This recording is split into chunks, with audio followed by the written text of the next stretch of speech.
Statement ఇచ్చా. తర్వాత party ఏమన్నదంటే మీరు సొంతగా స్టేట్మెంట్లో టీ బాగండి అని అన్నది. ఓకే, కానీ మనసులో మాకు ఆయన పెరగాలని ఉంటుంది. ఇంకా మంత్రి నుంచి డిప్యూటీ సీఎం కావాలని కూడా ఉంటుంది. బట్ కూటమి అన్నప్పుడు కొన్ని పరిధులు ఉంటాయి, దాని ప్రకారం జరుగుతూ ఉంటాయి.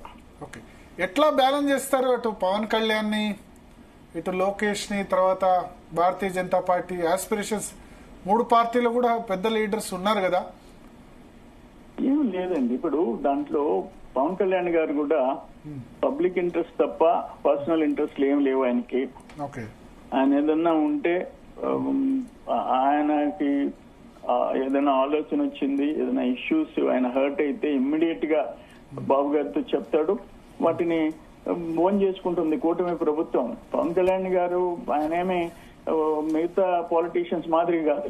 ఆయన సినిమా ఫీల్డ్ లో రియల్ హీరోగా వచ్చినాడు. ఇక్కడ కూడా వాస్తవాలే ఆయన ఓన్ చేసుకుంటాడు, దాని గురించి మాట్లాడతాడు. పొలిటీషియన్స్ లో ఎట్లుంటది మీకు తెలుసు కదా, లోపల ఒకటి బయట ఒకటి మాట్లాడేది కొంతమంది ఉంటది. అట్లా కాకుండా రియల్ సినిమాలో హీరో ఎట్నో రియల్ పాలిటీషియన్ అనిపించుకున్నాడు పవన్ కళ్యాణ్ గారు. బీజేపీ అసలు మాకు ప్రాబ్లం లేదు, అందరూ సత్యకుమార్ యాదవ్ గాని మిగతా వాళ్ళందరూ సీనియర్స్ అందరూ దాంట్లో ఉండారు.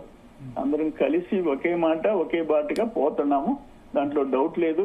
కామన్ ఇంట్రెస్ట్ ఒకటండి, రాష్ట్రం కవర్ కావాలా, రికవర్ కావాలా, ట్రాక్ లో పడాలా, పోటీ పడాలా, తెలంగాణతో పోటీ పడాలా, మంచిదా అది. అందుకని అందరం కలిసి ముందుకు పోతాం.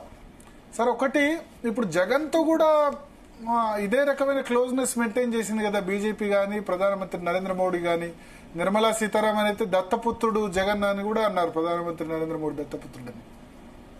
నేనేమంటానంటే, ఇప్పుడు కేంద్రంలో అధికారంలో ఉండే పార్టీ ఏ ముఖ్యమంత్రి అయినా ఏ పార్టీ అయినా డిఎంకేలు ఉంటాయి, ఏడీఎంకేలు ఉంటాయి, అందరినీ క్యారీ చేసుకోపోతుంటారు. ఏదో సందర్భంలో ఒక మంచి మాటలు మాట్లాడుతూ